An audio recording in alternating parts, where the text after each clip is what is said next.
Okay, this is the not glamorous part of homesteading that nobody ever shows you. And it's the manure and the compost part. When you have animals, you have manure. So where does it all go? So after all of the manure is cleared out of the stall, horse stall, duck stall, sheep barn, I put it in my wheelbarrow and I cart it off to a compost system that I made with different sections. So I think composting, hot versus cold, can be a little bit intimidating because we start using nitrogen, we start referring to carbon, and then I think we start to kind of lose people because they look at it as more of a scientific process and think that maybe it's not that accessible, but it totally is approachable. So here's the deal.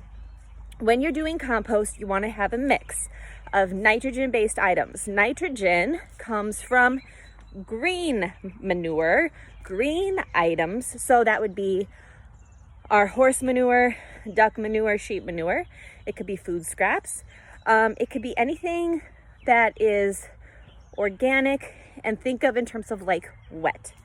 Okay, but then you also need carbon-based items, and those are going to be, again, natural items that relate to leaves, sticks, straw, hay, even paper that hasn't been dyed.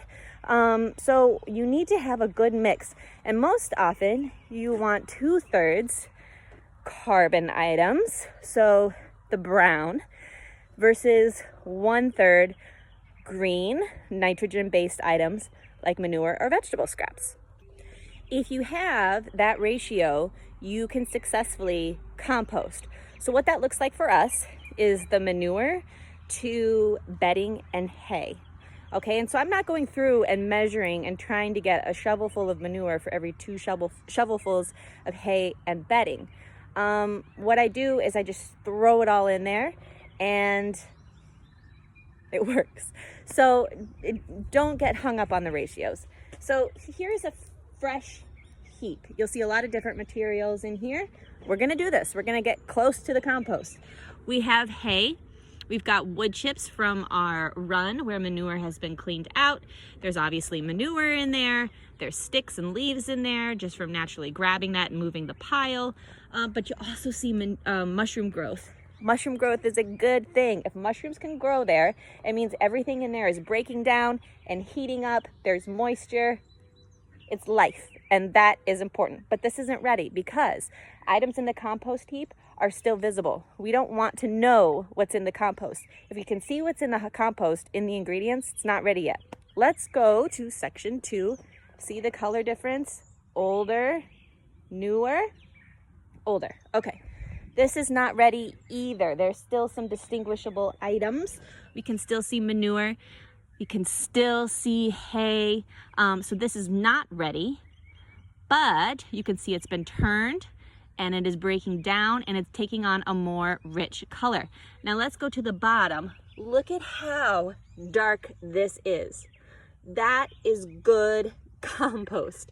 I could probably successfully open up this pile and take out stuff from the bottom center. It would look like this and it would be ready for use. So what's the deal with hay? Now straw is the stem of a blade of grass. Hay is the top portion which contains seeds. If those seeds in hay are not hot composted, they stay viable. And when the compost is moved to places like the garden, the hay is going to grow. You have to ensure that it gets up to at least, it's like I think 140 to 160 degrees Fahrenheit for those seeds to break down and to successfully have composted your hay.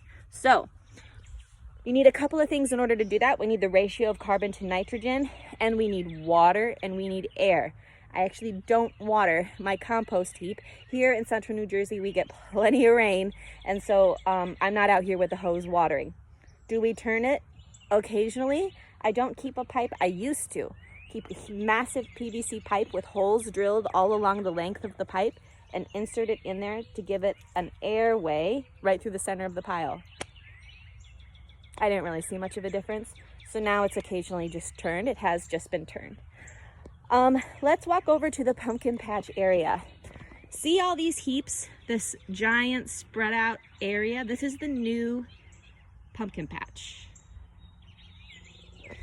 And that compost is not broken down, but you can see where the older compost is. Less distinguishable items with the exception of the hay that's been spread on top. And you can see as we walk along, it gets to newer. What I will be doing is planting my pumpkin seeds directly in this spread of compost. It will be ready by the time that we reach Memorial Weekend, and I'll be sowing those directly in the soil.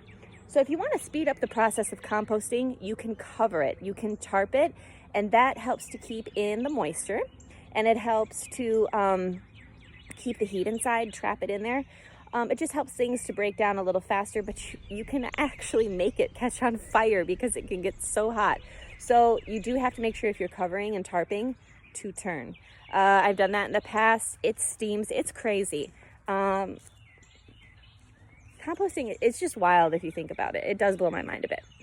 A lot of people are concerned about the smell of compost. Does it smell? If you have proper ratios of brown to green, carbon to nitrogen, it should not smell. It should smell like earth, dirt.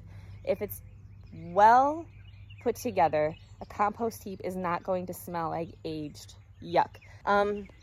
If we don't do food scraps out here, if you were going to, you would just have to make sure that you were really covering each new addition up with some leaves, some straw, that sort of thing. Okay, so what do we do with compost after it's ready? We use it in the garden. We apply about 1 inch to every bed, once, maybe twice a year.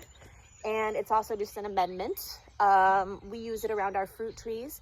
Actually use it in our pastures. We'll drag some compost out there and spread it around just to help return nutrients to the soil. And that is pretty much all we can do because we're just producing enough for us. The other thing you can do if you support composting and you have animals, but you just don't want to set up an operation on your own farm, there are companies and removal services that will actually take your manure so that they can break it down into compost and then resell it. So that's a great way to sort of get in the cycle of composting without having to do it yourself. One thing I really love about coffee shops is that they will offer their coffee grounds to add to your compost heap. You can add a little bit of nitrogen in the form of coffee grounds absolutely to your garden, but it's really good for the compost heap. It's that nitrogen boost that we talked about earlier. So I think that's all I have to share on compost. I hope that there's been some information in here that's been helpful. I'll put some links in my stories to articles if you're interested in further reading. But yeah, have a great day.